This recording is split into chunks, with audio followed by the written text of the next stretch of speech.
Emmerdale's Robert Sugden caught out after shock blackmail decision. Robert Sugden was caught on Emmerdale following a shocking decision in the ongoing blackmail storyline involving Joe Tate. As he strived to protect his half-sister Victoria, what did Robert decide to do? The explosive events of Corriedale on Monday, January 5th, saw Victoria kill John, hers and Robert's half-brother. There was a twist, however, as Joe Tate knew of Victoria's crime and subsequently used this knowledge to his advantage.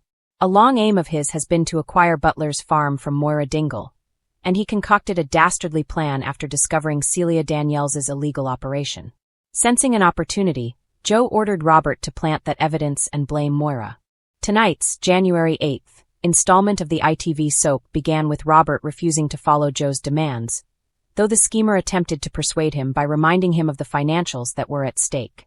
Robert still wasn't budged by the prospect of extra money, but Joe turned the tables as he said that failing to frame Moira would spell trouble for Robert and Victoria, namely, that the footage of John's murder would be sent to the police. Robert later informed Aaron of his precarious situation, with Aaron saying that he ultimately needed to do right by Victoria. With these words fresh in his mind, Robert headed to Moira's to do the deed.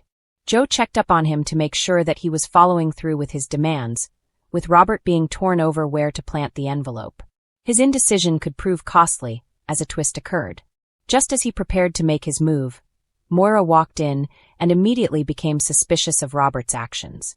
As she inquired about his sneaky behavior, Robert realized that the walls were closing in. With Moira now aware that Robert is acting strangely, could the trail all the way back to Joe be discovered? And how will Joe react when he finds out that his grand scheme could be compromised before it even began?